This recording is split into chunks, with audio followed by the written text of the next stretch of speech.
الحمد لله الذي هدانا لهذا وما كنا لنهتدي لولا أن هدانا الله والصلاة والسلام على رسوله محمد وعلى آله وصحبه ومن والاه أما بعد Cenab-ı Allah Azze ve Celle'ge hamdü sana.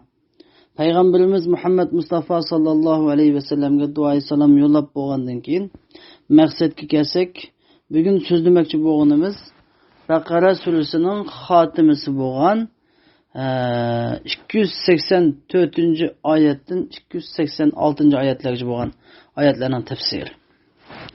Endi bugungi bu oyatlarning bundan ilgirki oyatlar bilan bo'lgan munosabati va shundaqla Baqara surasining 5-dan avvalidan ta oxirigacha bo'lgan qisqacha xulosa so'zlab o'tsak, bu sura kalima imonning yıldızlarını yığınca şekilde bayan qilish bilan boshlanib, avvalda imonniki asosi yıldızlarını yığınca şekilde bayan qilish bilan boshlanib, ondan keyin namozni, zakotni bayan qildi. Bayan qiliblar, undan keyin Bani İsrailning, yani Adem alayhisalomniki yaratılishdan burungi ahvolotlarini, Adem alayhisalomning qissalarini so'zlab, undan keyin Bani İsrailniki, Musa alayhisalomniki qissalarini, Bani İsrailniki qissalarini so'zlab, uni so'zlab bo'lgandan keyin hukm jihatdan qiblaniki sayya qilib borishdan boshlab qibla hukmlari, uni keyin Safa Marvaning hukmlari, uni keyin üzülüp qolgan narsaniki qonning, cho'shqi go'shtining haromligi haqidagi hukmlar, uni keyin qisas hukmlari, uni keyin vasiyatga oid hukmlar, uni keyin ro'za, Ramazon ro'zasining farzligi haqidagi ro'zaga oid hukmlar. Ondan keyin İbrahim alayhisalomning qissasini so'zlab, İbrahim alayhisalomning qissasini so'zlagan sabab yana hajga oid hukmlarni bayon qilish uchun. Chunki İbrahim alayhisalom Ka'bani bino qilgan zot bo'lganligi uchun, uni keyin hajga oid hukmlarni tugitib bo'lgandan keyin jihodga oid hukmlarni, uni tugitib bo'lgandan keyin haroq, qimorning haromligiga oid hukmlarni, uni tugitib bo'lgandan keyin nikohga oid hukmlarni, undan keyin hayzga oid hukmlarni, undan keyin qasamga oid hukmlarni, undan keyin iloga oid hukmlarni, undan keyin taloqqa oid hukmlarni, undan keyin iddat, undan keyin bola emitish, jazona, undan keyin savdo sotiq, undan keyin qarz muomalalar. Oxirida qarz muomalalaridagi tamoq bo'lgan go'ra ahkomlar qatorliq mushu hukmlarni tafsili bayon qilib chiqdi Baqara surasida. Bunda go'ra ahkomlarini bayon qilib bu sura kalima. Ondan keyin yana dastlabki mavzuga qaytib, dastlabki mavzu nimada? Imonning yıldızlarini bayon qilish edi. Yani dastlabki mavzuga qaytib, imonning yıldızlarini bayon qildi. Chunki Madinalik suralarniki alayidligi 5ta qanday bir mazmunda boshlagan bo'lsa, oxirini shu mazmunni xulosalash bilan qo'lg'ini bo'g'di oyatniki suraning. Bu Madinalik suralarniki alohidaligi. Hamda Alloh taolo bizlarga o'zining osmonlardagi va zamindagi mavjudotlarning egasi ekanligini, xohlagan bandasiga xohlagan ishni yuklaydiganligini, qanday bandasiga ig'ir ish yuklasima, yenik ish yuklasima, biz Alloh taolaning mulki bo'lganligimiz uchun bandalarning hech qanday e'tiroz bildirish huquqini. Lekin Alloh taolo shunda to'g'riliq bandalarining chami yetmaydigan, mag'dur yetmaydigan ishlarni zimmalarga yuklamaydiganligini, amallarning jazo mukofoti oxiratda bo'ladiganligini, bu vazifalarni ado qila olmay qilishning oldini olish uchun Alloh taolaning doim bandalarga mag'dur yetmaydigan, cham yetmaydigan amallarni zimmalarga yuklamasligini tilashning muhim ekanligini, hamda davomli uning bergan ne'matiga loyiq tashakkur, buyrug'iga loyiq ibodat qilolmaganlik uchun uning afv mag'firatini tilash va kofirlarga qarshi mu'minlarga yordam berishni tilashning intayin muhim ekanligini deyish orqali bu sura tamomlanadi. Mana Baqara surasidagi qisqacha yig'inchoq shakldagi tafsiloti mana bu shunday. Alloh taolo hamda bu Baqara surasining xotimasida nima deydi? A'udhu billahi minash shaytonir rojim. Lillahi ma fis samawati wa ma fil ard. وَإِن تُبْدُوا مَا فِي أَنفُسِكُمْ أَوْ تُخْفُوهُ يُحَاسِبْكُم بِهِ اللَّهُ فَيَغْفِرُ لِمَن يَشَاءُ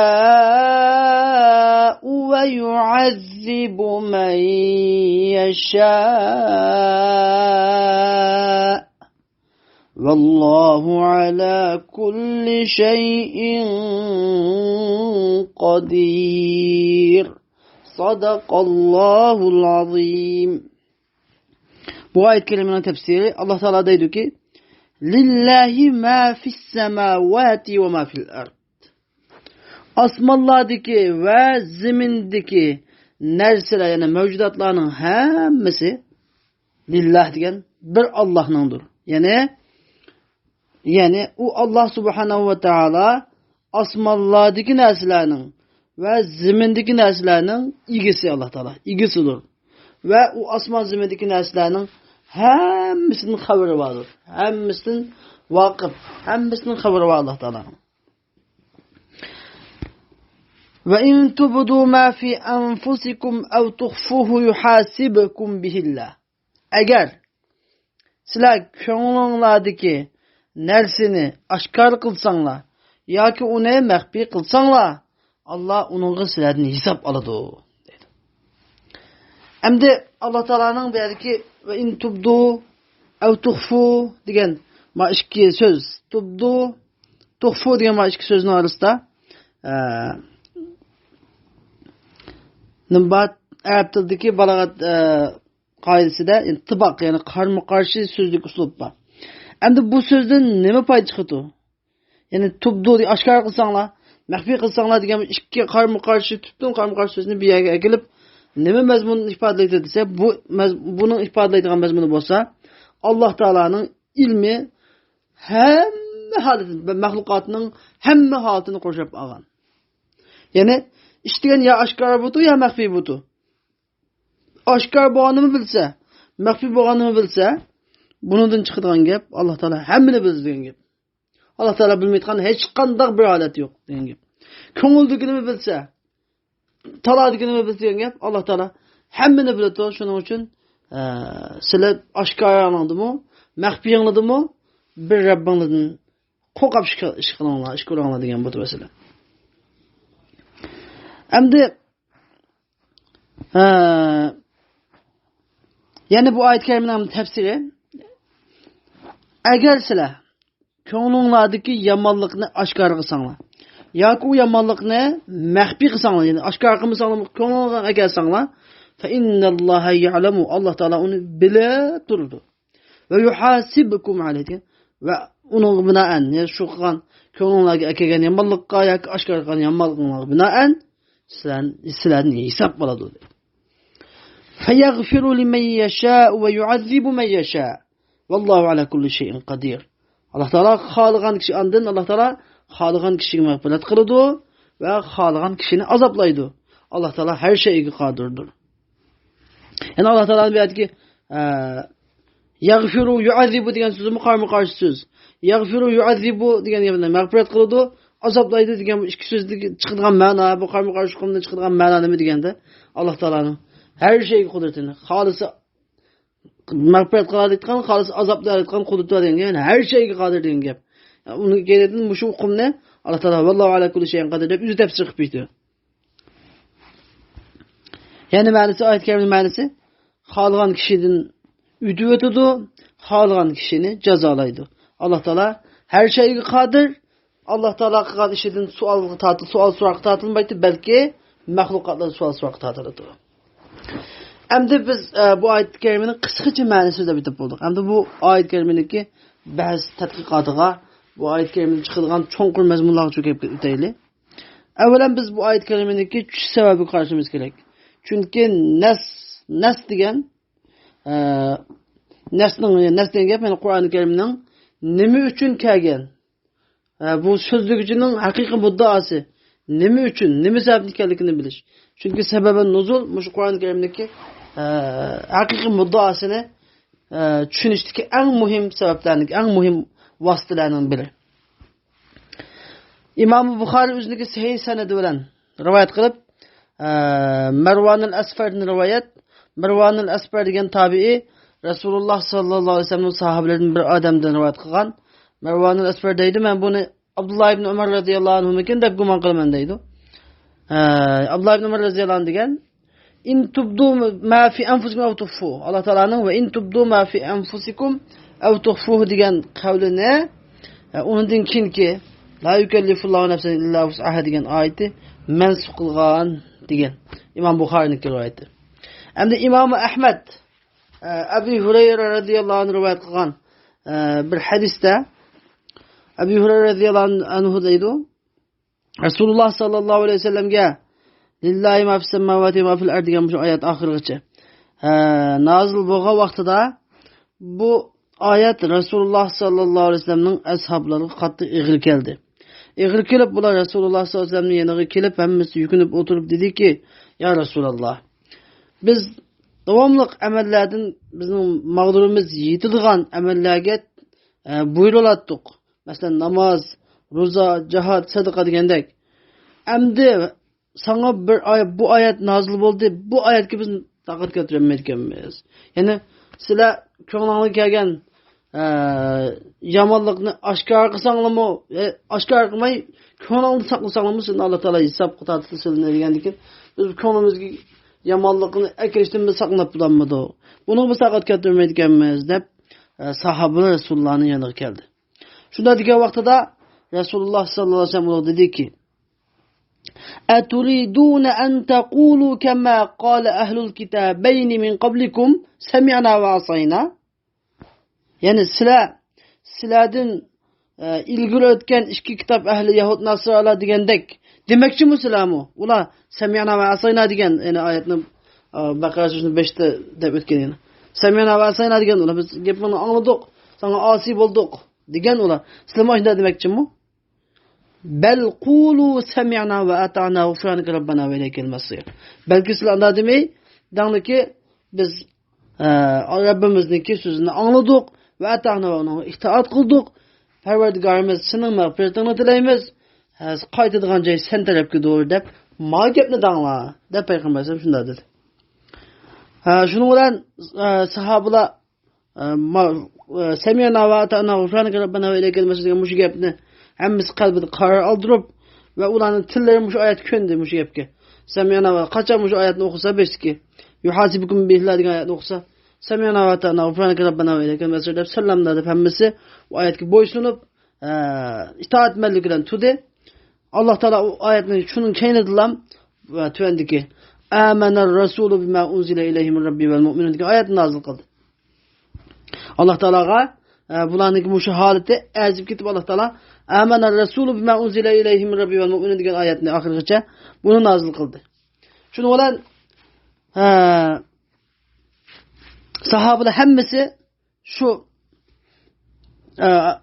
yuqori Alloh taolo degan bu shu iymonni birini chunki aytgan 5 ta matahimabak ijro qilib edi, shu hukmni ijro qilib edi Alloh taolo 5 tiki yuhasibukum billah degan oyatni o'ziniki la yukallifullohu nafsan illa wus'aha laha ma kasabat va alayha ma iktasabat degan oyati bilan mansub qilgan amaldan qoldi. Amaldan qoldi. Endi bu shu hadisning o'qishini Imom Muslim rivoyat qilgan, Imom Ahmad rivoyati bu. İmam Müslim'in bu hadisini o'qishini rivoyat qilgan Abu Hurayra radhiyallohu anhudan. Lekin bu hadisning davomida 5 qism kelib davomida Abu Hurayra radhiyallohu anhu deydi. Alloh taolo yana Abu Hurayra radhiyallohu anhu deydiki, sahobalar o'sha Alloh taolo degandek sifatlagandek qilib edi. Alloh taolo bu yuhasibukum bihillah degan oyatni amaldan qoldirdi. La yukallifullohu nafsan degan oyatni nozil qilishdan amaldan qoldirdi. Uni kenidan sahobalar hammasi shu duoni Payg'ambar alayhisalom sahobalarga deb bergandan keyin sahobalar shu duoni o'qibdi. Shu Rabbana la tu'akhidna in nasina va akhtana degan oyatini o'qishi Alloh taolo na'am dedi. Va Alloh taolo na'am degan bo'ladi ma'qul. Ya'ni Parvardigorimiz bizni agar unutib qolsak, xatolasak bizni so'zli qilmagan degan oyatni o'qishi Alloh taolo ijobat qildim bo'ladi dedi. Rabbana ve la tahmil aleyna isran kema hamaltahu alellezine min qablina degan oyatni o'qishi Alloh taolo na'am dedi. Rabbana ve la tuhammilna ma la taqata lana bi degan oyat o'qishi yana Alloh taolo na'am dedi. Va'fu anna waghfir lana warhamna anta mavlana fansurna alal qawmil kafirin deganda yana Alloh taolo na'am dedi. Ya'ni demak mushu tilaklarning birini Alloh taolo ijobat qildi. Endi İbn Cerir Tabari rahimahullah o'zidagi sahih sanad bilan yana rivoyat qilganki, bu zot Said ibn Marjana degan tabiidan rivoyat qildi. Bu zot hadis bayon qilib deydiki, biz Abdullah ibn Umar radhiyallohu anhuniki endi o'tirib o'tatdik. Abdullah ibn Umar radhiyallohu anhu bu oyatni tilovat qildi. Lillahi ma fis samawati va ma fil ard va in tubdu ma fi anfusikum aw tukhfuhu degan oyatni oxirigacha tilovat qildi. Tilovat qilib dediki, Alloh bilan qasam, agar Alloh taolo bizni mushu ko'nglimizga kelgan narsalar bilan bizni surishti qila olsa, biz haqiqatan Alloh qachon hilok qilib ketamiz biz. Deb andan keyin yig'lab ketdi Ibn Umar radhiyallohu anhu. Hattoki Abdullah ibn Umar radhiyallohu anhu buquldab yig'lagan ovozi hammalarga anglang'uchak darajada yig'lab ketdi. İbn Marjana deydi. Amman onamdan turib Abdullah ibn Abbas radhiyallohu anhu yanına keldim. Yanına kelib bo'lgan ahvolatlarni so'zladim Abdullah ibn Abbas radhiyallohu anhuga. Va Abdullah ibn Abbas radhiyallohu anhu so'zlasa Abdullah ibn Abbas radhiyallohu anhu dediki, Alloh taolo Abi Abdurrahmonga mag'firat qilsin. Yana Abi Abdurrahmon degan Abdullah ibn Umar radhiyallohu anhuki kuniydi. Abi Abdurrahmonga Alloh taolo mag'firat qilsin, la umri degan. Hayotim bilan qasamki degan. Nima bu yerdagi bu la umri degan gap odatdagi buniki tilga kunab ketgan bir qasam. Anda cheklanmaydigan.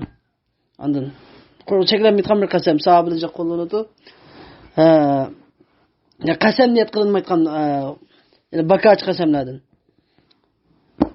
Laqad vajadal muslimun deydi. Musulmonlar mushu oyat nozil bo'lgan vaqtida Abdullah ibn Umar radhiyallohu anhu his qilgandek ashunday qilib qattiq g'amkin bo'lgan.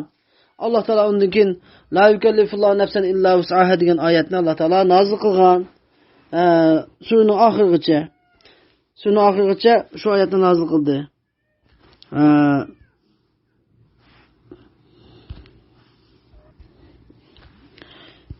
Suraning oxirigacha Alloh taolo nozil qildi.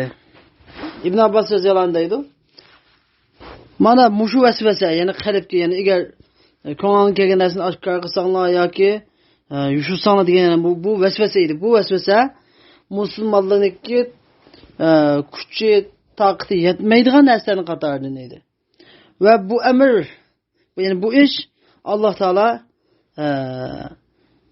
lin nafsi ma kasabat va alayha maktasabat degan, ya'ni so'z jihatda va fe'l jihat, so'zida va ish harakatida nafsniki qilgan yaxshiligi o'ziga, yomonligini o'ziga degan bu oyatni nozil bo'lgan qadar, bu hukm bo'ldi. Oyat nozil bo'lgandan keyin u amaldan qoldirildi. Shundan bu vasvasining gunohi mag'firat qilindi va amaldan qoldi bu hukm deb Abdullah ibn Abbas radhiyallohu anhu shunda degan. Mana bu ulamolar mushu oyat haqidagi kelgan cho'ng xil ko'z qarashning birinchisi mana shu. Endi ikkinchi xil ko'z qarash deganda yana bir qism ulamolar shu ko'z qarash kelganki, ular deydi, bu oyat kalima, ya'ni lillahi ma fis samawati va ma fil ard degan bu shu oyat kalima amaldan qoldirilmagan, balki bu muhkam holatida, ya'ni amaldan qoldirilmagan holatida. Biroq buning ma'nosi tuvandagidek deydi. Avvalan bu oyat guvohchilikni yushirish oyatidan keyin nozil bo'ldi. Ya'ni bu oyatning 5 oyatda guvohchilikni yushirmanglar deb Alloh taolo shu qarz muomalalarni bayon qilib kelib, guvohchilikni yushirmaslik, guvohchilikni yushirishning intayin og'ir jinoyat ekanligini Alloh taolo so'zlagan. O shu oyatning keyin bu oyat nozil bo'lgan. Bu guvohchilikni yushirish haqida keyin kelgan oyat bo'lganligi uchun bu oyatning ma'nosi lillahi ma fis samawati ma fil ard va in tubdu ma fi anfusikum aw tukhfuhu yuhasibukum bihi degan ma'nosi, ya'ni agar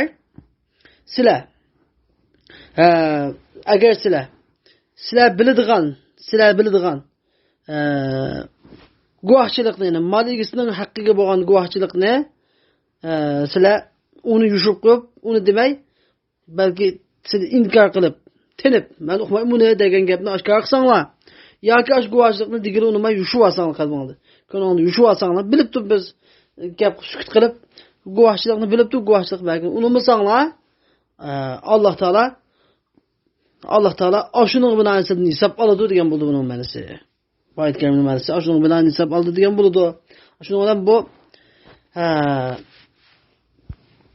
amaldan qoldirilmagan. Bu oyatning ma'nosi bunda 5 oyatlar bunda bağlanışlik degan ko'z qarashdi. Ibn Abbas roziyallohu anhu kelgan bir sahih rivoyatda Alloh taolaning va in tubdu ma fi anfusikum aw tufu degan qavlida kelgan sahih bir rivoyatda nima degan?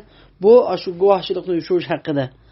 Guvohchilikni yushirish haqida kelgan oyat deb tushunadigan. Endi 3-chi xil ko'z qarashlik ulamalichi.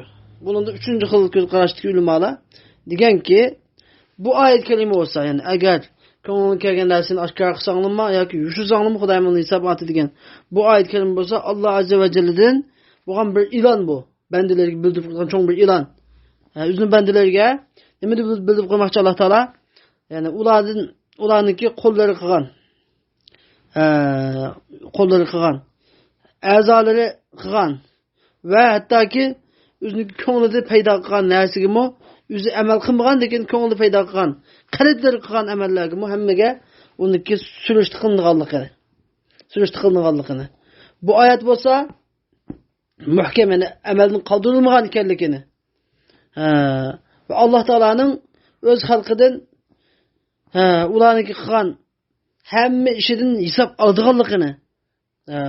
Qo'y bu amaliy, ya'ni qo'l orqali, qo'y gap so'z orqali, qo'y sharqt orqali, qo'y qalbidagi kelgan qalbidagi gumonlar, qalbidagi ishlar orqali bo'lgan amallarning hammasidan Alloh taolo hisob oladiganligini. Biroq mu'minlarning gunohini mag'firat qiladiganligini va kofirlarning, munofiqlarning gunohini mag'firat qilmasin, balki uni surishti qilib uni jazolaydiganligini mal ko'z qarash qilib, bularning dalili tuvandagidek asarni rivoyat qilib kelgan. Abdullah ibn Abbas roziyallohu anhu rivoyat qilingan bir asarda bu zot deydi, Alloh taolaning agar ko'nglinglarni oshkor qilsanglar yoki yushsanglar, Alloh taolo sizlarni hisob oladi degan oyat kalima Alloh taolaning bu so'zi bu amaldan qoldirilmagan. Biroq Alloh azza va jalla qiyomat kuni xalqlarning birini yaqqan vaqtida Alloh azza va jalla deydiki, men sizlarga ko'nglinglarni yushirgan, ya'ni mu'minlarni yig'ib aytamdi. Alloh taolo deydi, men sizlarga ko'nglinglarni yushirgan, hattoki mening ferishtalarimni undan xabardor qilmagan bir sirni sizlarga deb beray degan. Deydi Alloh taolo. Ammo mu'minlik kelganda, mu'minlik bo'lsa Alloh taolo ularga endi ko'ngliga yushirgan gapning birini ularga xabar deb berdi. Deb bo'lgandan keyin ularning gunohini mag'firat qildi. Alloh taolo deydiki, men bu dunyoda sizning ayibingni yapgan, ya'ni shu quloqni quloqqa yiqib, adasiz yaqin holatda deydi, hadisda. Yani Alloh taolo shunda hech kim anlatmagan holatda shu banda qilib anlatib, siz bunda qilgan desa, banda ikki qitim deydi, shunda aynda bo'lgan. Siz bunda qilgan, bunda degan, bunda o'ylagan hattoki, innahu alimun bidatis sur. Alloh taolo dil degan bilguchi. Bunda deydi, hech kim bilmay. Xo'sh, aynda qilganda banda qattiq endi iloq o'tgan chig'ma deb turganda Alloh taolo deydi. Men bu ayibni sizga bu dunyoda yapgan, bugunmi yapatma. Anladın? Bugunmi yapatma deb Alloh taolo mu'minlarning gunohini mag'firat qilib o'tadi, yeb o'tadi. Bu ko'ngilga kelgan yomonlikni birini yeb o'tadi. Endi kofirlik uchun, kofir munofiqlik deganda Alloh taolo kofir munofiqlardan ular xabar qildi Alloh taolo. Ular butun shu mahshar xalqining oldidan da maxfiy emas, butun mahshar xalqining oldida ular xabar qilib, uning xabar qilib deydiki, mana sen mundaq qilgan deb uniki qilgan ish harakatiga, so'zlagan gapiga, hatto qalbiga kelgan yomonliklarga hammaga Alloh taolo uni hisob jazolaydi kofirlar.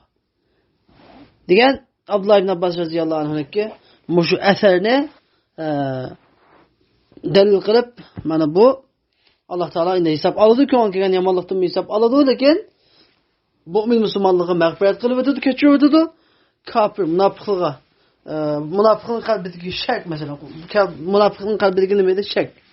Anda bu iymon adalgan bilan bu aqlini emasdagi bu deb munofiqlik shak qilib, og'izda bizimiz musulmon deb qalbida kufrni ushurgan va ba'zilar shak qilgan, dillarida kasal va odamlar buning hammasi jazo tadilidi deydi. Mana buning bilan bütün mufassir, bütün cumhur ulemalari shu xil ko'z qarashga bilinib ketgan. Hamda undan keyin ikkinchi oyatda Alloh taolo deydiki: "A'udhu billahi minash shaytonir rojim. Amanar rasulu bima unzila ilayhi min rabbihi vel mu'minun. كل آمن بالله وملائكته وكتبه ورسله لا نفرق بين أحد من رسله وقالوا سمعنا وأطعنا غفرانك ربنا وإليك المصير صدق الله العظيم." Bu ayet kelimenin tefsiri Allah Teala dedi ki Peygamber onunğa Perverdigar tarafından nazil kılıngan kitapka iman etti. Vel mu'minun ve mu'minlar iman etti. Ama Allah Teala'nın bir ayeti ki vel mu'minun degan sözde icaz bil hazf de bir kaydı var. Yani icaz bil hazf degan kıska. Gapni yig'incha so'zlash uchun bazı sözlerni tashlab etib so'zlash degan qoida. Chunki vel mu'minun deganda yana vel mu'minuna amanu billahi vel mu'minuna amanu bima unzila ilayhi bima unzila ila rasul degan bu ma'nosi. Vel mu'minuna amanu bima unzila ila rasul. Yani payg'ambar o'ziga Alloh tomonidan nozil qilingan kitobga iymon etdi ma'nosi va mu'minlarmi o payg'ambarga Alloh tomonidan nozil qilingan kitobga iymon etdi degan gap yani tigidi bor. Yani qisqa so'zlash uchun, yani dalolat qilib qo'yganlik uchun buni tashlab qo'yilgan. Adab bo'lgandan keyin Alloh taolo deydi: "Kullun amana billahi va malaikatihi va kutubihi va rusulihi." Yani har biri andan ve kullun degandagi tanvini kullun deb tanvinini qo'shib o'qilishi asli bu nimadan hum degandan evaz qilingan humning o'rniga asli kulluhum degan yani ularning har biri yani payg'ambar va mu'minlar her biri Allah'a iman etti. Yani Allah'ın birligi barligiga iman etti. Ve malaiketi degan farishtalarga iman etti. Yani farishtalarning barligiga iman etti. Ve kutubihi degan ve o Allah'ın kitaplarına iman etti degan. Allah Teala'nın şu osmonni samoviy kitobning birinin Allah Teala tomonidan haq nazil bo'lganligiga iman etti. Ve rusulihi degan Allah Teala'nın payg'ambarlariga degan hamma payg'ambarning haq ekanligiga iman etti. Endi biz so'zlab o'tgandek madanilik surlarniki bir xislati, bir alohidaligi surani davomli 5-tin qanday xabar bilan boshlagan bo'lsa, oxirida shu xabar bilan oxirlashtirgan. Qanday mazmun bilan boshlagan bo'lsa, shu mazmun bilan oxirlashtirgan. Qanday mavzu bilan boshlagan bo'lsa, shu mavzu bilan oxirlashtirgan. Bir alohidalik madanilik surlar. Shu 5 nima degan? Allazina yu'minuna bil g'aybi deb, g'ayb kishini deganlar deb yig'incha shaklda bayon qilgan, bu yerda tafsili, mujmal bayon qilingan 5tiki mujmallikni bu yerda tafsili, ya'ni yu'minuna bil g'ayb degandan Allohga iymon etish, ya'ni Allohning ko'zi ko'rmasa, Allohga iymon etish. Firishtaning ko'zi ko'rmasa, firishtalarga iymon etish. Undan keyin Alloh taolo nozil bo'lgan shu Tavrat, Injilni ko'rmasa, hattoki asli nusxalarini ko'rmasa, unga iymon etish masalan. U payg'ambarlar Musa alayhisalom, İbrahim Aleyhisselam'daki peygamberin birini öz gözünden kömüsü ma yine ona iman etiş. Hemmesi hazırca bizgi gayb. Amelette kögenler gayb olmasın, kömügenliğe nispeten gayb. Cennet, devzak, ölgendiğin türlü şak, fusrat, görük, taraz bizden hemmesi gayb. Hemmesi kömüsü ma iman etiş lazım boğan imaniyatla. Yani 5'te tafsir 5'te mujmal bayon qilganni bu yerda tafsiliy Alloh taolo bayon qilgan.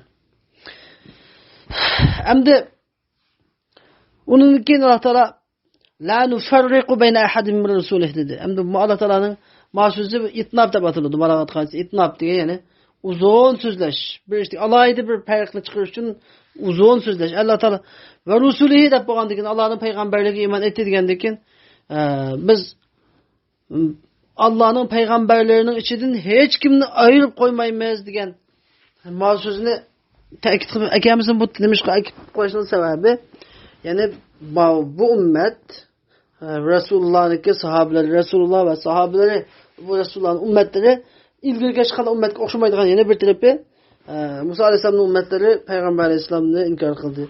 İsa Aleyhisselam'daki ümmetleri Peygamber Aleyhisselam'ı inkar kıldı. Lakin bu ümmet hiç qaysi peygamberni inkar qilmaydi. Hech qaysi peygamberni ayirib qo'ymaydi deb alayda bu ummatning fazilatini chiqaramaydi. Anladın? Şunu bilan bizga iymondagi tafsili rukunlarini, aslilarini Allah taolo deb bergan bo'ladi. Nima bo'ldi? Payg'ambar Sayyid degandek Allohga iymon etish, farishtalarga iymon etish, kitoblarga iymon etish, payg'ambarlarga iymon etish. Undan ve bil ahiretihum yuqinun deganki ahiretga iymon etish. Undan Sayyidistiki vel qadri xayri ve şerri degan qazo va qadarning yaxshilik yomonligi Alloh taolo tarafidan keladiganligiga iymon etishda mana 6 dan iymonniki aslisi buni aslul iymon deb ataladi. Iymonning yiltizi. Qolgan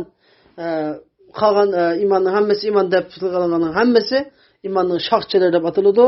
Bu iymonning shoxchalari bilan solih amallar ikkisi o'rtoqlashadi.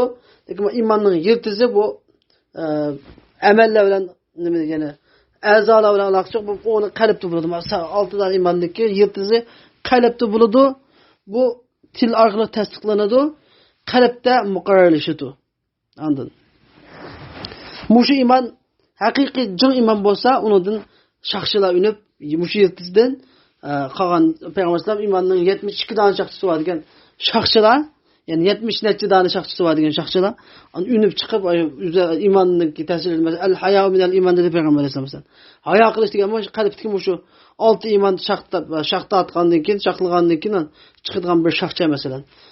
Peygamber sallam İmanın en yukarı şahçısı la ilahe illallah, en tümünü yolun eziyetini yoktu tutuşturmaz. La ilahe illallah diyen kalp insan ünüp çıksa, ondan ki yoldaki eziyetlerini yoktu tutuş.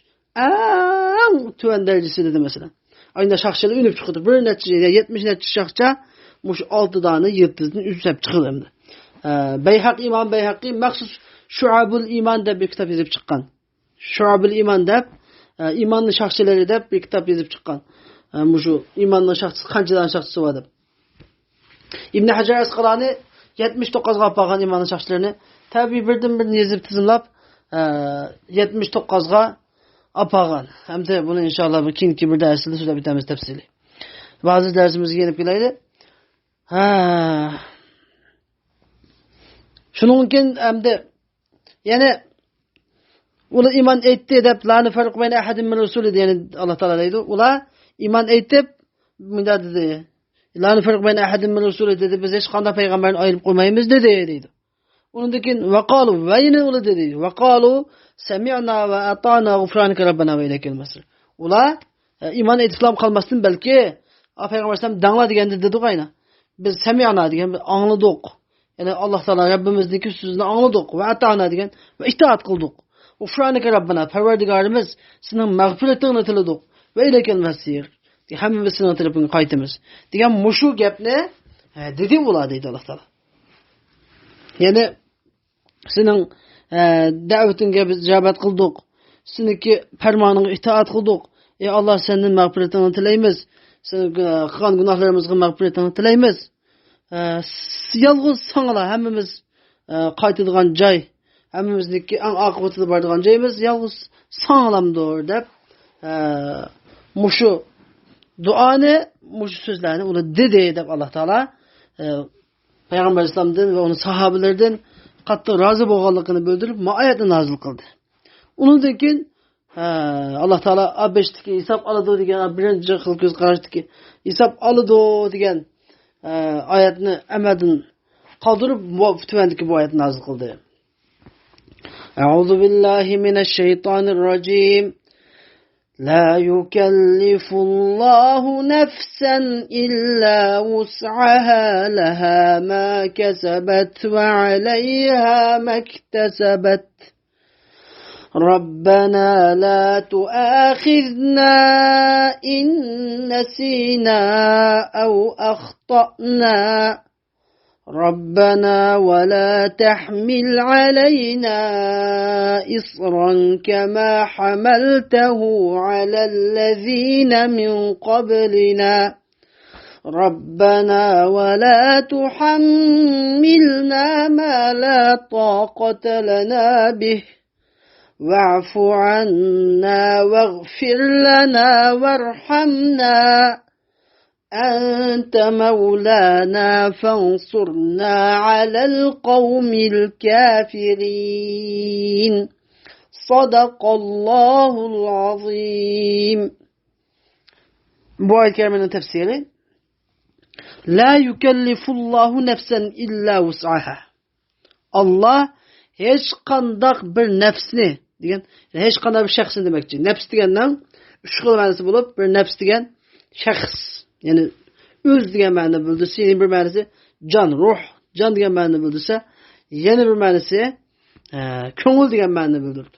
Abeshtiki va in tubdu ma fi anfusikum degandagi anfusikum ko'ngil ma'nosi, ya'ni ko'ngilingiznikini Alloh biladi degan ma'noni bildirsa, ma'nodagi ya'ni jon egisi. Jon egisi, nafs degandan ya'ni jon egisi, ya'ni shaxsni o'zi demakchi. Ya'ni har bir shaxsni Alloh taolo kuchi yetmaydigan ishga buyurmaydi. Hech bir shaxsni Alloh taolo kuchi yetmaydigan ishga taklif qilmaydi. Ya'ni bu oyat kerimening ma'nosi, ya'ni Alloh taolo hech qanday bir shaxsni maqdur yetmaydigan, chomi yetmaydigan ishni hech qanday bir shaxsning zimmasiga yuklamaydi degan bo'ldi. Endi Alloh taolaning mushu la yukellifullahu nafsan illa vus'aha degan mushu oyati nozil bo'lgandan keyin qalbga kelgan vasvasa, qalbga kelgan yomonliklarni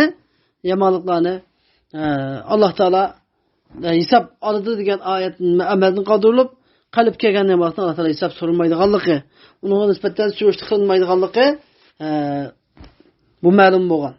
Alloh taolaning rahmati bilan. Shuning uchun har qanday bir odam bir yaxshi amal qilsa, buningga 10 savobdan 700 hissagacha savob, balki undan ziyoda. Har qanday bir odam bir yaxshi amal qilishni niyat qilsa, buningga niyat qilib degan qilmasa, buningga bir savob. Har qanday bir odam yomon amaldan birini qilsa, buningga bir savob. Har qanday bir odam yomonlik qilishni niyat qilib qilmasa, buningga yana bir savob. Nima? Yomonlik qilsa buningga bir gunoh. Yomonlik qilgan odamga bir gunoh. Yomonlik qilishni niyat qilib qilmagan odamga tark etganlik uchun bir savob mo'yna yozilgan bo'lgan. Endi mushu oyat la yukellifullahu nafsan illa vus'aha degan mushu oyatning bir qismi butun shariat fiqh ulamolarining o'lchami mushu bir oyatdagi butun shariat fiqh ulamolari, fiqhshunoslar mushu oyatni o'lcham qilib fiqhni ochadi. Endi la yukellifullahu nafsan illa vus'aha degan oyatni chiqadigan mushadin mukallaf degan ismni mushadan olgan. Fiqhshunoslar mukallaf degan ismni mushadan olgan. Endi mukallaf degan nima degan gap?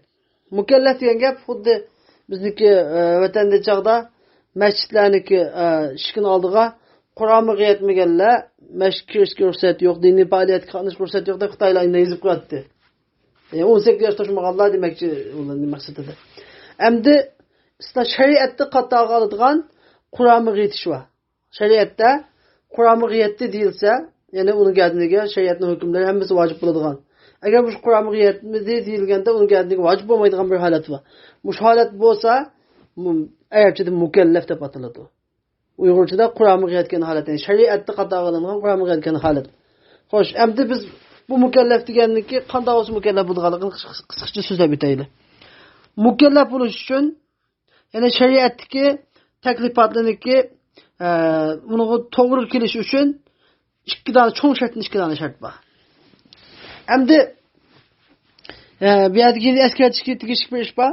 Bu yerda Alloh taolo taklif qilmaydi degan gap bizning Uyg'urchadagi taklif emas bu.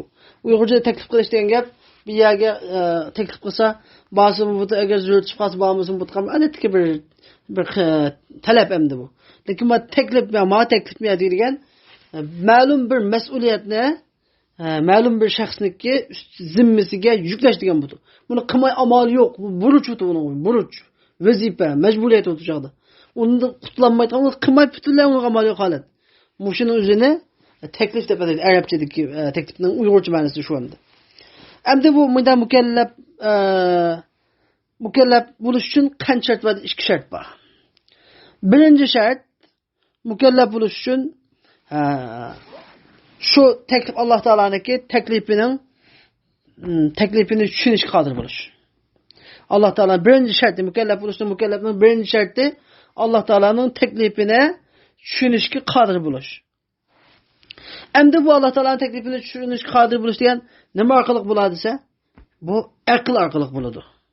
Alloh taolaning taklifini tushunish uchun eng lozim bo'lgan narsa aql. Aql olmasa tushunolmaydi uni. Endi shariat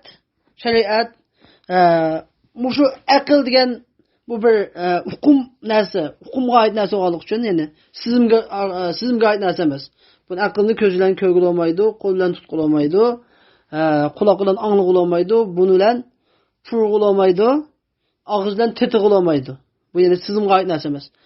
Bu hukmga oid narsa. Ya'ni bir odamda aql bo'lsa, uniki degan gap so'zlar, qanday harakatlar qilib, hammaning aqli bor ekan deb uqalaymiz.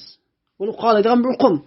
Ayda bo'lganlik uchun bütün shariat ulamolari aqlniki chaniqiga tushish, aqlniki voyaga yetish mezgili eng ehtimolli yuqori bo'lgan holat, ya'ni balog'atga yetish degan mushu vaqtni belgilagan.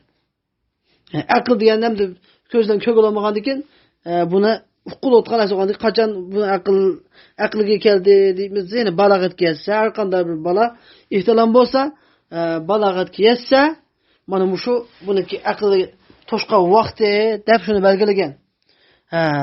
Shuni bilan aqlga balog'at ketgan odamga mukallaf degan ism qo'yiladi.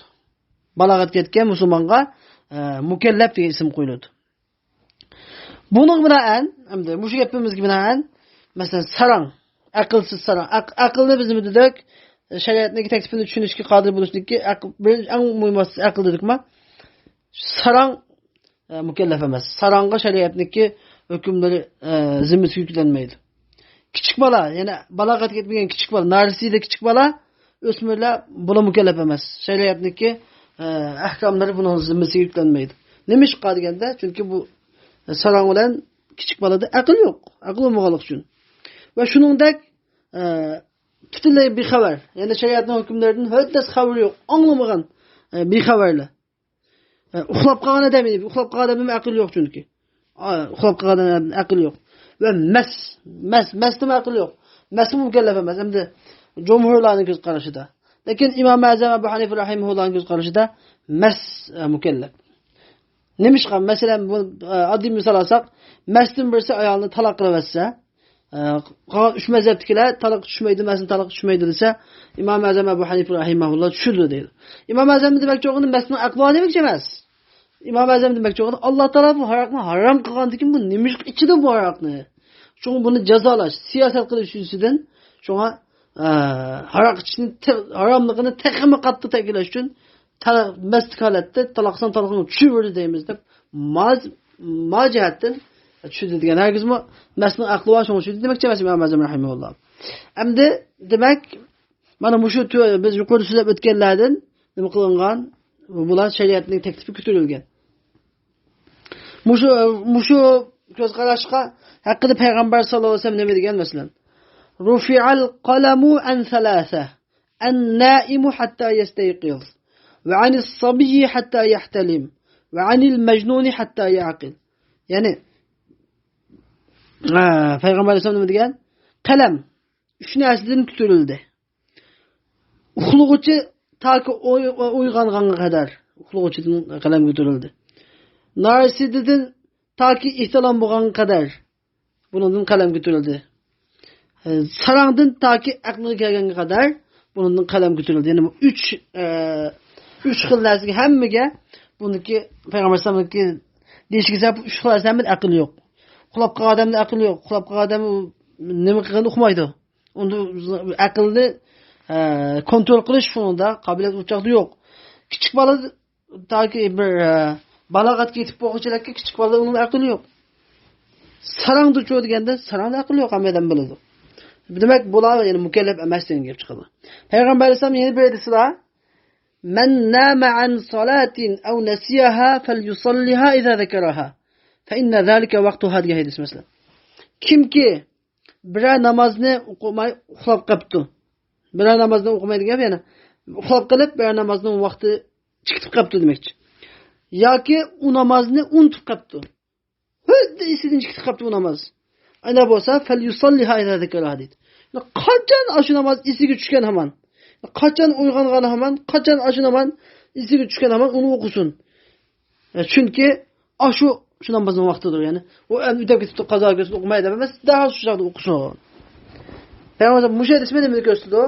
Ya'ni chunki uxlab qolgan odamda aql degan narsa uni kontrolligini chiqitadi. Unutib qolgan odamdami unutib qolgan odamdami aql kontrolligini chiqitadi. Mana mushu oyatlarning hammasi, mushu hadislarning hammasi yuqoridagi la yukallifullohu nafsan illa wus'aha degan oyatning ma'nosini chiqitgan hadislarimiz. Shu oyatni quvvatlayotgan hadislar. Endi biz birinchi shartni nima dedik? İki şart var. Birincisi mükellef buluşun birinci şartı Allah Teala'nın teklifini düşünüş kadir ulaştırdık. Anladın? Hem düşünüş kadir ulaştırdık birinci kelimesi akılken. İkincisi Arap dilini biliş hem de. Arap dilini biliş. Ya üzü biliş ya ki şeyh ulemalarının dili arkalık biliş. Eğer hem de bir yerken bunu en bu şeriat Kur'an'daki nimaligini islom dinining nimaligini o'qimayotgan bola shu yaratilgan holat qolibdi, hech qanday butlig'im va qilmabdi. Alloh taolo shirk demabdi. Alloh taolo ibodat qilmabdi. Buni ahvoli shu deganda bunda aqida ulamolari ushul ko'z qarshi kelgan. Ularning birisi Alloh taoloning bir oyatini dalil qilib, biz payg'ambar avatmaguncha, da'vatchi avatmaguncha biz nima qilmaymiz? Azaplaymaymiz hech qanday bir qavmni degan oyatni dalil qilib o'tirib, hech qanday bir olamning o'chitida o'tirib, hech qanday bir da'vat bo'lmagan odamga u azab qilinmaydi. Degan Imom Azam Abu Hanifa rahimahulloh degan bunday odamga nisbatan aqli orqali Alloh taolo aqlni hamma insonga yaratdi. Aqli orqali yaratgan Parvardigorni tunish bunga vojib. Uni bilan namoz, zakot, ro'za degan ma'noda shariatning hukmlari bunga vojib emas, lekin faqat Rabbim yaratgan Parvardigorni tunish ham vojib. Xuddi Ibrohim alayhisalom 5 ta oyga ibodat qilib, yulduzga ibodat qilib, kunga ibodat qilib, men bunda yo'qlab ketgan odamni men yo'qlab ketgan maxluqni yaxshi ko'rmayman. Meniki Parvardigorim degan yo'qlab ketmaydi deb Alloh taolani izlab topgandek cho'liq aql orqali izlab topish kerak dedi Imom Azam Abu Hanifa rahimahulloh. Tamam, endi bu yurtda ya'ni arab tilini tushunish yoki arab tilini tushunadigan shayxning birisi bo'lishni o'zi gardinga vojib bo'ladi. Agar bir odam bir yurtning ichida bir olim, ahli ilm bo'lmasa, shu yurt ahli hammasi yig'ib mukallaf bo'lish uchun hammasi yig'ilib cho'qim bir dona odamni arab diyoriga islom shariatini o'rgatish avatish kerak. Uni butunlay chiqimini qilib. Endi alhamdulillah hozirgi zamonimizda u arab tili bilmaydigan, Qur'onni o'qimaydigan odamlar qamalliq. Bu hozirgi zamonimizda dunyo bir kichik kentga aylanib qoldi. Bu dunyoning uchetida turib, bu chetdagi aholini bilalaymiz internet orqali. Alloh taoloning hikmati bilan bu ishlar hozir dunyo to'lishib ketdi hozir. Dunyo to'lishib ketdi. Bu qiyinchilikni ko'tarildi. Endi ikkinchi sharti, mukallaf bo'lishning ikkinchi sharti taklif qilingan shariatniki shu taklifiga ahl bo'lish degan, ya'ni layoqatli bo'lish. Endi ahliyat degan gap, ahliyat degan salohiyat degan gap. Buning salohiyati bo'lish. Endi bu fiqhshunoslarning istilohida ahliyat degan gap ikkiga bo'linadi. Biri Ahliyat vujub, yani biri ahliyat ada deb ikkiga bo'linadi. Ahliyat vujub degan nima? Ahliyat vujub degan insonning inson bo'lib qolganlik uchun buningga beriladigan, buning bahramand bo'ladigan haqlari va boshqalarning buningdan bahramand bo'ladigan haqlari. Bo'lgan salohiyatni ahliyat vujub deb ataydi. Chunki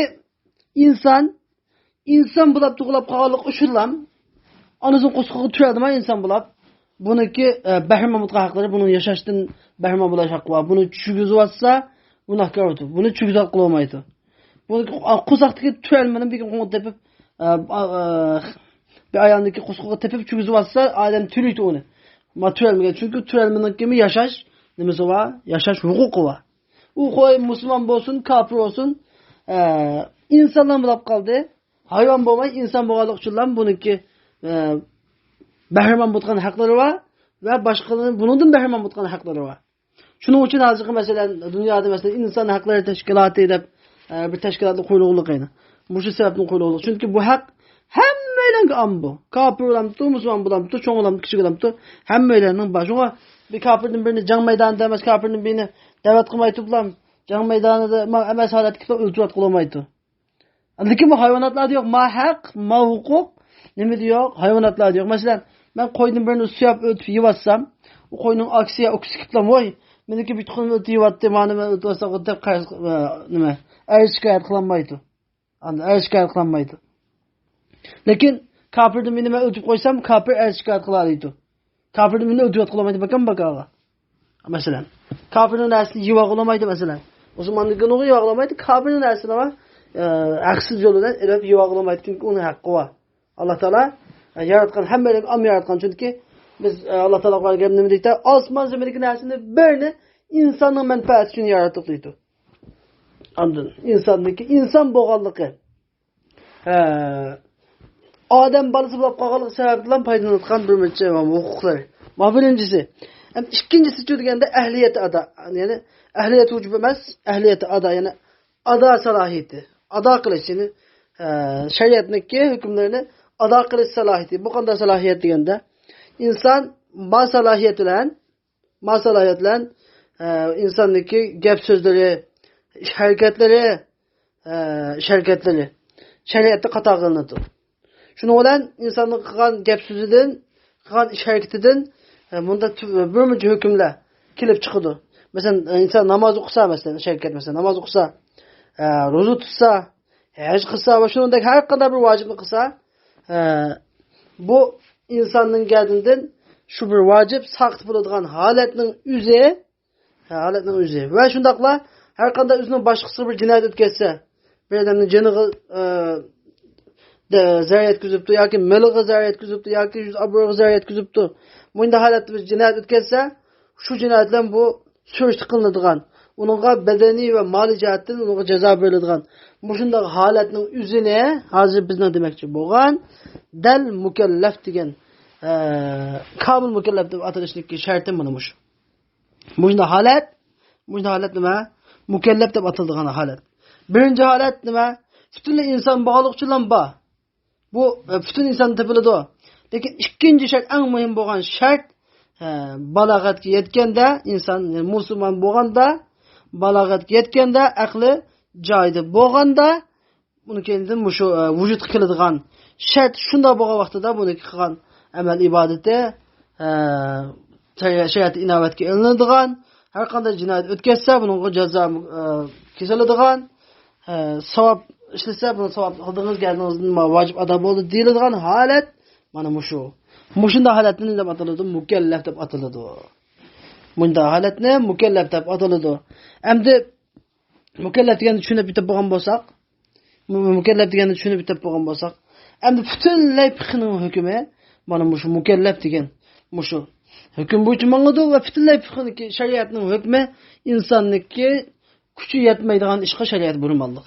Masalan, biz jihad desak hammalar unutqa ishtusa bo'lsa, bu jihad degan insonning kuchi yetmaydigan ish emas.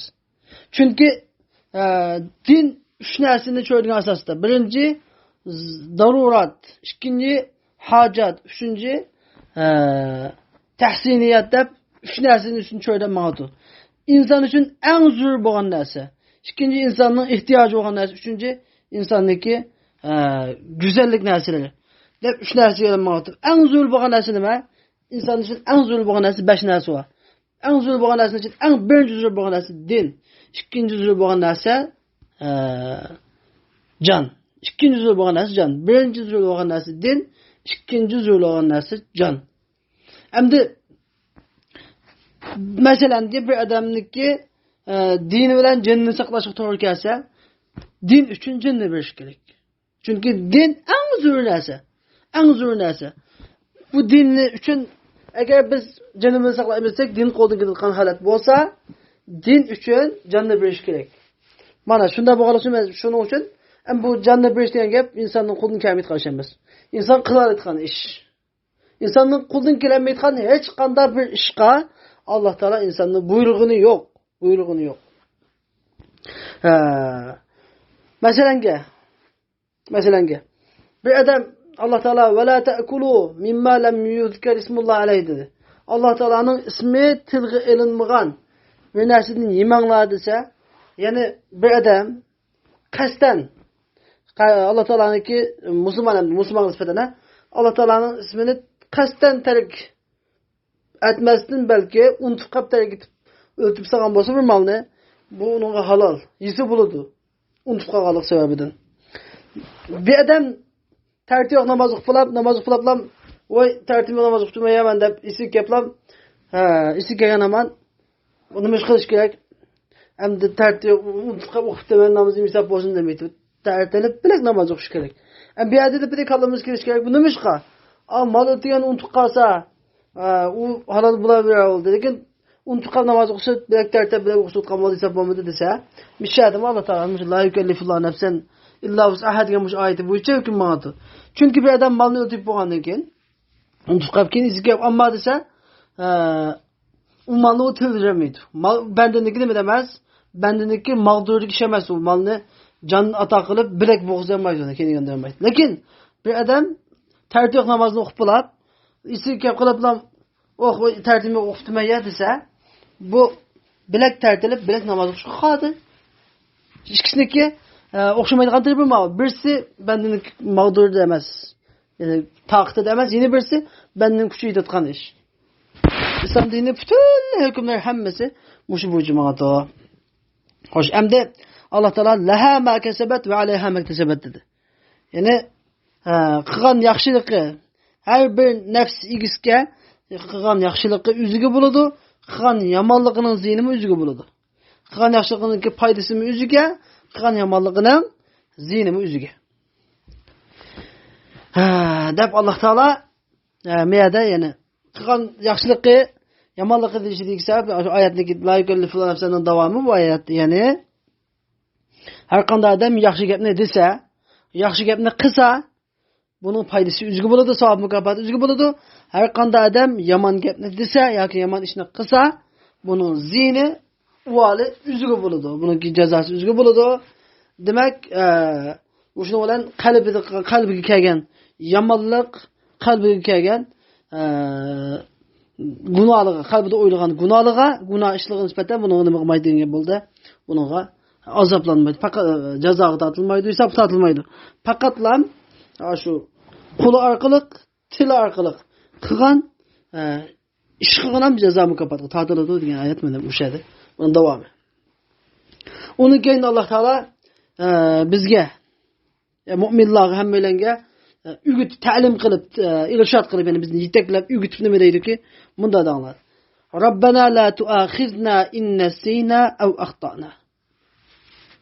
Parvardigorimiz, agar biz unutib qolsak yoki biz xatolashib qolsak, bizni surishti qilmagin. Yana bu yerdagi bu oyat kalimadami, yana ijoz bil hasb, ya'ni qulu degan bir gapni ko'nglimizga kirishimiz kerak. Chunki agarda bu ya'ni iqtidoi nas orqali biz qulu degan bir gapni bu yerga taqdir qilishimiz lozim. Agar buni taqdir qilmaganda ma'noda xalal yuz berdi. Chunki agar biz qulu yana bunda danglar deb demasak, bu Alloh taolo o'zini o'zi biz Parvardigorimiz demaydi-da. Alloh taolo yani bunda duo qilinglar deb Alloh taolo bizga buyurmoqchi. Buni cho'qim deyish, ya'ni danglar degan gapdan birini qulu degan gapni nimaga ko'ngilga akilishimiz kerak boshqa. Ba deb o'ylab turib o'qishimiz kerak. Ya'ni Alloh taolo o'rgatmoqchi bo'lgani, ya'ni siz duoyingizda dengki, Parvardigorimiz bizni agar biz to'g'rini unutib qilib yoki xatolashib qilib qasdlikdan emas, ya'ni xatolashib qilib to'g'rini tark etib salsak, bizni jazolamasang. Shundaqki bizning ilgirlarni jazolagandek bizni jazolamasang degan mushu oyat. Endi Alloh taolo mushu oyatni nozil qilgandan keyin Payg'ambar alayhisalom va sahobalar mushu oyatni o'qigandan keyin Alloh taolo buni ijobat qildim degan yuqoridagi so'zlab o'tdik. Payg'ambar alayhisalom mushu haqda bir so'z degan. İbn Abbas radhiyallohu anhu aytgan bir hadis deganki, Payg'ambar alayhisalom innalloha wada'a an ummati al-khata'a wan-nisyan wa mastukrihu alayhi. Bu hadisni İbn Majah, İbn Hibban rivoyat qilgan va sahih deb baholagan. Masalan, Allah hadisning mazmuni shubhasizki Alloh taolo mening ummatimdan xatolikni unutib qolishni va zo'rlangan ishni qo'yib degan, ya'ni xatolashib qolganning gunohini, unutib qolganning gunohini va bir ishga majburlanib, bir yomonlikdan majburlanib qilib solgan yomonlikniki gunohini Alloh taolo kechirib etdi, afu qilib etdi degan. Mana yuqorqi biz so'zlab o'tgan unutib qolish degan so'zlab o'tdik tafsirda bir qo'yaylik. Ya'ni bu oyat kerimada ya'ni biz agarda unutib qolsak yoki xatolashib qolsak, bizning gunohimizni so'rt qilmasang, ya'ni bizni azoblamasang, jazoga tortmasang deb shunda dangla deydi Alloh taolo. Endi ulamolar bu oyat kerimada xil ko'z qarash kelgan. Meni ba'zilar endi Alloh taolo unutib qolgandan, xatolashib bir qilib solganniki gunohini o'tgan tursa, biz so'rt qilmasang deb tilganda nima foydasi desa, ba'zi ulamolar bunga bunday deb javob bergan. Unutib qilish degan ikki turlik bo'ladi. Unutib qilish ikki turlik bo'ladi. Birinchi unutib qilish, ya'ni esida turish deganning qarshisi bo'lgan unutib qilish. Ikkinchi unutib qilish degan tark etish degan ma'nodagi unutib qilish. Endi Alloh taolaniki hadisdagi unutib qolganni gunohi mag'firat qilindi degani, masalan, unutib qolgan, masalan, bir odam namozni unutib qolibdi, masalan, yuqoriga hadis chiqqandek, bir namozdan birini o'dda esidan chiqib qolibdi. Chunki bu insonning taqdiri unutib qolish degan, Odam alayhisalomni Alloh taolo madayaqni yemanglar degandan keyin Odam alayhisalom unutib qilib, u Alloh taolaning va'dasini unutib qilib, u dayaqni yeb soldi. Shuni tortib Odam alayhisalomga va'da berib unutib unutib qilish degan insonning taqdiriga ish emas. Ba'zi insonniki as tutish qobiliyati yuqori bo'lgan bilan ko'p sonli insonning unutib qilishi hamma inson unutib qoladi. Qancha as tutish qobiliyati yuqori odam unutib qoladi. Unutib qilishga insonning taqdiriga ish emas. Unda bo'lganlik uchun ma'qullik unutib qilishga Alloh taolo gunoh yozmaydi. Masalan, bir odam Qur'oni Karimga davom etsa, Qur'oni Karimni o'ynaydaman, Qur'onni yadab unutib qolgan odam adasiz azobga duchor bo'ldi deyish to'g'ri emas. Qur'onni yadab unutib qilish uchun unutib qolgan sababni Qur'onni yadashdan bir odamni qochirish intayin xatolik. Qur'onni yadagandan keyin unutib qolsa, buning gunohi emas, lekin gunoh nada? Qur'onni takrorlashni tark etish. Qur'onni yadab bo'lgandan keyin takrorlashni tark etish gunoh. Lekin unutib qilish gunoh emas. Bir odam takrorlab turib Qur'oni Karimni unutib qolgan bo'lsa, Alloh taolo buning gunohini kechiradi. Mushaydilar, ya'ni unutib qolganning gunohini Alloh taolo o'tibdi. Takrorlab tursama, Qur'onni takrorlamasa, takrorlab turgan bo'lsa, Alloh taolo buning gunohini o'tibdi. Endi ikkinchi xil nisyon, yana ikkinchi xil nisyon, yana bu shariat cheklagan nisyon degan qoida desa, masalan, Hashr so'zining orig'ida masalan va la takunu kallazina nasulloha fa ansahum anfusahum degandiki. Andin Allohni unutib qolgan degan gap bu yerdagi esidan chiqib qolgan degan bo'lmaydi bu yerda. Ya'ni Alloh taolaning buyruqlarini tark etganlar. Alloh taolaning amr farmonlarini, islom dinini tark etganlar degan ma'noda. Ya'ni bu oyatda masalan fal yawma nansakum kama nasitum liqa yawmikum hada. Bugun biz sizni unutib qolamiz, xuddi sizlar dunyoda bizni unutib qolgan. Ya'ni unutib qolgan degan esidan chiqib ketgan degan ma'noda emas, bishadimi? Dunyoda bizning amr farmonlarimizni tark etgan sizlar. Bugunmi sizni biz buni tashlab qo'yamiz. Andın. Biz mesela dünyada bizim emir fermanlarımızı taşlavatqandek, bugün biz mesela taşlab edemiz degan bu ayetning ma'nosi. Yani benim miyadiki demek ki eğer Xudayım sizning emir fermanlarını taşlatıp salsak, xatolik salsak günahimizni mag'firat qiladigan bu. Andın. Lekin unutib qolgandiki gunohini Alloh taolo ütib etgan degan bunda ko'z qarashdiki ilm olimi bor. Yana bir ko'z qarashga bo'lsa, Alloh taolo mishada mush oyat orqali tilangli dedi, unutib qolsak, xatolashib qolib qolsak degan, ya'ni shu namozni unutib qolganning, hammaniki unutib qolganniki, uni keyin mush oyat nozil bo'lgandan keyin Alloh taolo degandek unutib qolganniki, xatolashib qolganniki gunohidan Alloh taolo ütib etdi. Bu yerda unutib qolish degan, ya'ni esli turish deganniki qarshi bo'lgan unutib qolishdir deb bunda ikki xil ko'z qarash kelgan. Endi Allah Teala deb Rabbana ve la tahmil aleyna isran kema hamaltahu alellezine min qablina. Yani Allah Teala deydi ki, YouTube deydi ki, yani şunda dağlı ki, Perverdigarimiz bizden ilgililerge yüklegendek eğir yükne yüklemegen. Hem de bir Allah Teala'nın isra diyen kavli. İsra diyen lügatte yük diyen buludu. Yani eğir yük diyen buludu. Hem de bu eğir yük diyen nemini göz tutudu? Kanda eğir yük bu degende bu yani muşakkatlik teklifler.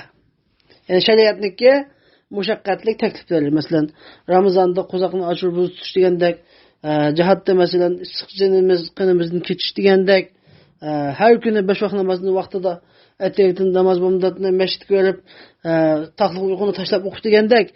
Hemimizin takıtımızda işler, lekin muşakkatlik. Azıcık cebası var işler. Takıtımızdaki iş. Allah Teala bize küçüğümüz yapmayı da başka bölünmedi. Lekin hemisi cebası var, güçlük cebası var işler. Şunun için bunu İsra da bataydı deydi. Yani belki hem de bu ayet-i kerimenin ma'nosini nima degan gap desa, ayet-i kerimenin ma'nosi yani biz qilolmaydigan. Biz qilolmaydigan mushaqqatlik takliflarga bizni buyurmasan. Biz ojiz qiladigan mushaqqatlik takliflarga buyurmasan. Xuddi yani bizning ilgirgilarga degan yani ilgirgi ummatlarga masalan tövbe qila olsa o'zini o'tamiz gunohi mag'firat bo'lmagandek masalan. Musa Aleyhisselam'ın kavmiyle şu Bakara Suresi'nin 5'te söyle bitildi. Hemen isidi vatu 5'teki derslerde Musa Aleyhisselam'ın kavmi Musa Aleyhisselam 4 takçı ketkende demek ki Musa'ya ibadet kıldı. Samir yasap bagan Musa'ya ibadet kıldı. İbadet kılgandan keyin Musa Aleyhisselam yenip gelip sizin günahınla ta ki birbirinin öldürmek için mag'firat olmaydı deb şu günü 70 bin adam birbirine şeyde öldürdü. Tövbe kılış için. Ondaki günahı mag'firat kılındı. Ayet uçuk kelganimdi bu. Mana buniki ilgi ümmetinin günahı yüzünü örtüp almak için kabul kılınmaydı tövbesi. Zakatta 4'ten birini beriş gerekti. 4'ten birini. Hazır biz 4'ten birinin 10'dan birinin 4'ten birini bitmez. Mesela 100 koyga 2,5 koy. 1000 koyga 250 koy. 10.000 koyga 1000 koyga 25 koy, 10.000 koyga 250 koy, 100.000 koyga 2,5 koy. Mesela bunda az gebemdi bu. Burun kılan devam etken. Yani 100.000 koy bulsa adam 25.000 riyal zakat bitken mesela. Aynı 4'ten biri bitken mesela. Mesela necaset yukub qalganning onu kesib o'tish mesela. Necaset kiyimga necaset yukub qalsa, uni shu kesib edib atmasa, uni yuvgan bilan pok bo'lmaydigan mesela. Uniki mesela uniki uluğa masjid, zaminning hammasi masjid bo'lmoqlik ekan. Ana ular ne qo'ysa, cho'qim namozni masjidda, chirkovlarga kelib o'qish kerak ekan. Unga ibodatxonasi kelib, anda yo'lda tuproq bir yer namoz o'qimaydi ekan. Cho'qim buni masjid qilish lozim ekan. Andan biz Alloh taolaning fazli bilan bizga Alloh taolo uni hamma ko'tarib atgan mana. Muyda duo qiling deb Alloh taolo buyurib va shunda ig'ir takliflarni bizni ko'tarib atgan Alloh taolo. Endi deydiki muyda tilang deb. Yani bizning ilgili ummatlarga yüklagandek ig'ir yukni bizga yuklamasan, ularga yuklagandek, ularning zimmasiga yuklagandek ig'ir ado qilib olmaydigan mas'uliyatlarni bizga yuklamasan degan bo'ladi.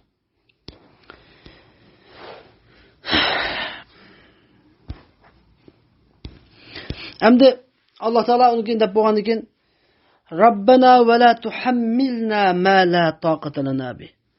Anladın? Hem de bu ayet kelimenin mazmunu olsa beşlikten farkını vergende bu ayetin ma'ni jihatdan farklanmaydi o. Til jihati mesela. Parvardigarimiz bizge taqatimiz yetmaydigan, kuchimiz yetmaydigan narsani bizga artmasang degan bu ma'nosi. Artmasang bizga degan bu. Endi maniki ikkinchisidagi ma artmasang taqatimiz yetmaydigan narsani artmasang degan ma ikkinchisidagi bo'lsa, ya'ni bizga Parvardigarimiz bizga biz ko'tarolmaydiganmiz, bardoshlik berolmaydigan balani bermasang bizga. Bizga bardoshlik berolmaydigan balani bermasang. Anladın? Bizga kuchimiz yetmaydigan, taqatimiz taqat keltirolmaydigan azobni bermasang. Azobni bermasang.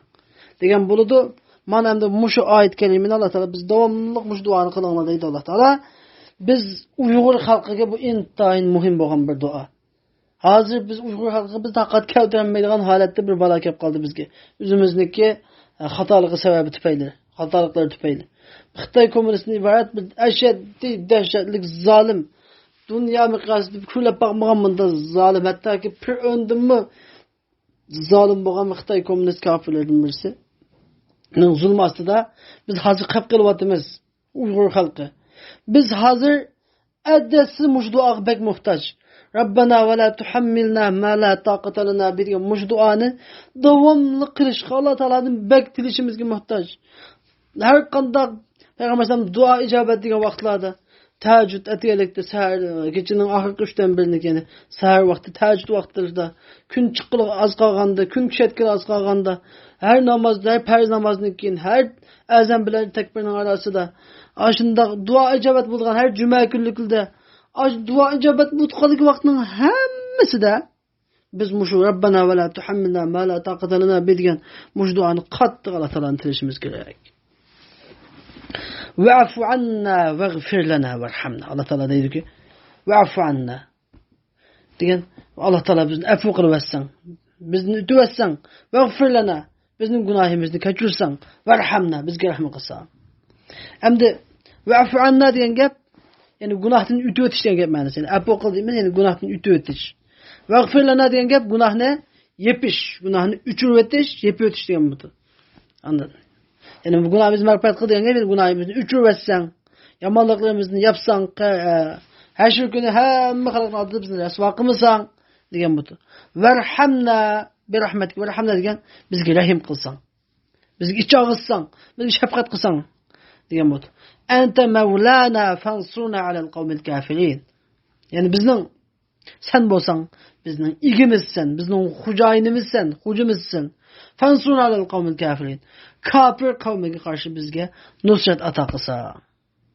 Yani sen ey Allah bizdeki yardımcımız, bizim işlerimizin ilgisi, bizden vazgeçmesen, bizge düşmanlarımızga karşı, senin din düşmanlarına karşı, kafirlara karşı bizge yardım kılsan, senin dinini inkar kılgan, senin birlik ve varlığını inkar kılgan, senin peygamberin Muhammed sallallahu aleyhi ve sellem'ni ve onun epkeyen şu Kur'an-ı Kerim'ni hadisini inkar kılgan, ve müşrik kafirlarni senin dinini düşman tutkan ve dinin ulemalarını öldürgen, mescitlerini çakkan, Kur'anlarını köydergen şu kafir zalim kafirlere karşı bizge yardım nusret ata kılsa dep muş duanı davamlı kılınlar deydi Allah subhanahu wa ta'ala. Tekaddes bu ayet kelime xuddi hazır bizning Uyg'urlig'im nazil bo'lgandek. Bu Uyg'ur xalqiga nazil bo'lgandek. Biz bu Uyg'ur xalqi muş duanı davamlı muş Rabbana la tuakhidna in nesina ve ahtana tatib ajan tatib taki muş fansuna alel kavmil kafirin degan yergacha her gün neçe vaqt duayımızda shuncha vaqt to'xtamay qilib turishimiz kerak mush duoni. Her bir odam qilib turishi kerak. Anladın? Her bir odam qilib turishi kerak. Endi Alloh taolo mushu duanı qılinglar deb buyurishdan bu Baqara suresini mishada oxirlashtirdi. Endi biz bu Baqara suresi to'g'riliq bu fazilat to'g'riliq qisqacha bir so'zlab o'taylik. Payg'ambar alayhisolamdan rivoyat qilinganki, Payg'ambardan mushu duolar bilan duo qilgan vaqtida Payg'ambar alayhisolam har duoni qilishda qad fa'altu degan Alloh taolo qad fa'altu deb turgan dedi. Yani mushu duoni Payg'ambar her bir qilganda, her bir duoni Rabbana la tuakhidna in nesina wa akhtana deganda qad fa'altu dedi Alloh taolo. Haqiqatan endi qilib bo'ldim sizga. Qilib bo'ldim deganingizga teleganingizga bir bo'ldim deb Allah Taala endi deb turgan deydi. Biz shu duoni qilaversak Allah Taala bizga ijobat qilgan cheksiz. Mal ijobat qilinadigan duo ekan. Haqiqiy ixlosimiz bilan qilsak. Hamda Abdullah ibn Mas'ud radhiyallohu anhu rivoyat qilingan bir hadisda Abdullah ibn Mas'ud radhiyallohu anhu deydi, Rasululloh sallallohu alayhi vasallam degan kimiki Baqara surasining oxirisidan har kechada 2 oyatni o'qisa, ya'ni amana rasulullah la yukallifu degan 2 oyatni kamil o'qisa, uningga bir kechada uni kifoya qilmish 2 oyat, uni kechada kifoya qildi degan, uni kecha qiyam qilgan savobiga va kechada har qanday yomon jin shaytonlarniki yomonlikni yetishib qolishidan hamma sababdan unga shu kifoya qilish 2 oyat kifoya qiladi degan. Bu İmam Buxoriy rivoyat qilgan. Va İmam Muslimning rivoyatida deganki, İmam Muslim deganki, Payg'ambar sallallohu alayhi vasallam degan bir firishta osmondan tushib Payg'ambar sallallohu alayhi vasallamning yoniga keldi. Kelib dediki, sen 2 nur bilan xush xabar olgin. Sen bu 2 nurni sangadan berildi, senden ilgili hech bir payg'ambarga berilmagan. Bu bo'lsa bir Fatihatul kitob, ya'ni sura Fatiha, yana bir bo'lsa Baqara surasining xotimalari. Sen bu 2 nurdan hech qanday bir harfni o'qimaysan. Agar o'qisasan, sana shu o'qisagan harfniki mazmuni nima bo'lsa, hammasi shu beriladi sana. Ya'ni shu mazmundagi duoni, shu 2 surdagi duoniki hojatning hammasi beriladi va shu ikkisini o'qib duo qilsang, duoning hammasi beriladi. Yeni bir Payg'ambar sallallohu alayhi vasallam yana bir hadisda Payg'ambar sallallohu deydi, Alloh taolo jannatniki xazinalaridan 2 oyatni nozil qildi. Deydi. Alloh taolo bu 2 oyatni o'z ilki bilan, o'z qudratligi bilan xalq maxluqotni yaratishdan 2000 yil ilgari yozgan edi. Kimiki oxirgi xuftamdan keyin, ya'ni oxirgi namozdan keyin shu 2 surani o'qisa, buningga bir kecha qiyam qilganning savobi bo'ladi. Bir kecha qiyam qilganniki o'ni da bo'ladi. Shu xuftamdan keyin shu 2 oyatni o'qisa, ya'ni amana rasuldan fansuna lil qawmil kafirin o'qisa, bir kecha qiyam qilganning savobi xuftamdan keyin deydi. Ba'zi ulamolar shu xuftam namozni o'qisa deb tafsir qilganlar bor. Shuning uchun nurg'ulg'an katta olimlar shu xuftam namoziga oyat shu amana rasul bilan la yukallifu nafsan o'qishning sababi shu.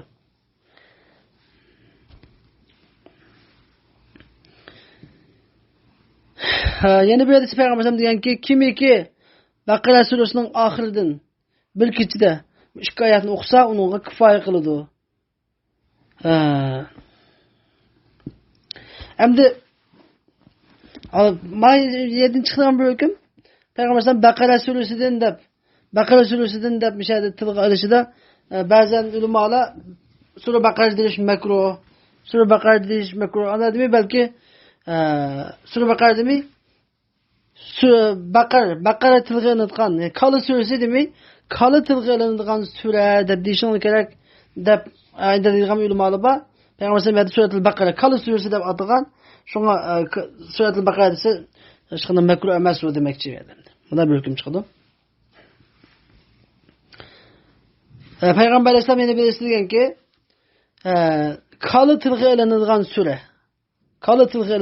sura Qur'onniki chidiridir. Qur'onning chidirilaridir. Bu Qur'oni Karimni va u surani o'rganinglar. Chunki bu sura Baqarani o'rganish barakatdir. Bu sura Baqarani tark etish hasratdir.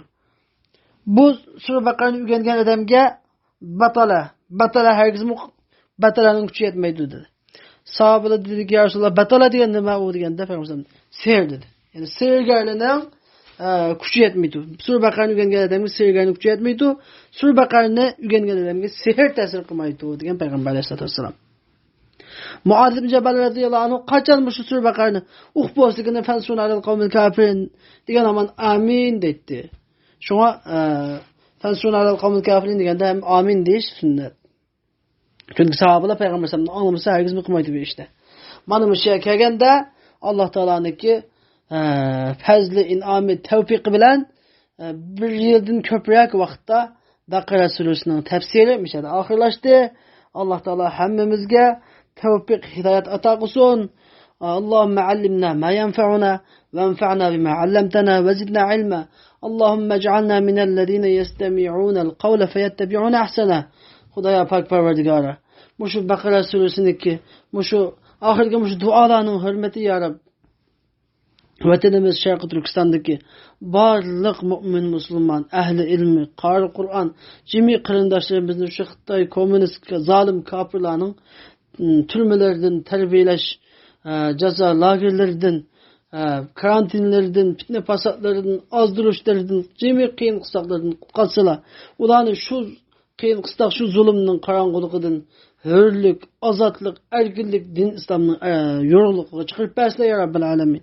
Bizning xatalıqımız tüpeyli, unutup qalğanlığımız, her qanday xatalıqımız tüpeyli ya Rabbil Alemin. Bizning ilgili qıpsağın xatalıqımız tüpeyli kelgen bu balalını ya Allah özünün rahmetleri bilen bizning kötürüp əsələ bizgi ya Rabbil Alemin biz kötürənmeydiğen, biz berdaş qıbranmeydiğen balayı qaza afetini bizgi musallat qımısala ya Rabbil Alemin. Xudayım bizgi rahmet qısala, günahlarımızı mağfiret qısala, bizim günahlarımızın ütü vesile şu Xitay komünist kafirlere karşı bizge yardım bəsile, bizge nusrat ata qısala, vatanımız Şarkı Türkistan'da azad qıp bəsile, vatanımız Şarkı Türkistan'da İslam'ın bayrağını lafedip bəsile ya Rabbil Alemin. Hem Müslüman kardeşlerimizini öz panahlarını saklasıla, barlık bütün dünyadaki mümin Müslümanların hak üstüde birleşken nasip kısla ya Rabbil Alemin. Xudaya şu Müslüman yaşlarımızga, Müslüman ayarlarımızga şermi hayat ata qısla, Müslüman yaşlarımızga tevfik, hidayet ata qısla, hak yolga, hak dinin qaytırıp ekep bəsle ya Rabbil Alemin. Mehriban Xudayım. Ve ahir davana enelhamdülillahi Rabbil Alemin. Ve sallallahu teala ve sellem ala khayr halqihi Seyyidina Muhammedi ve ala alihi ve sahbihi ecma'in et-tayyibin et-tahirin. Rahmetke ya erhamer rahimin.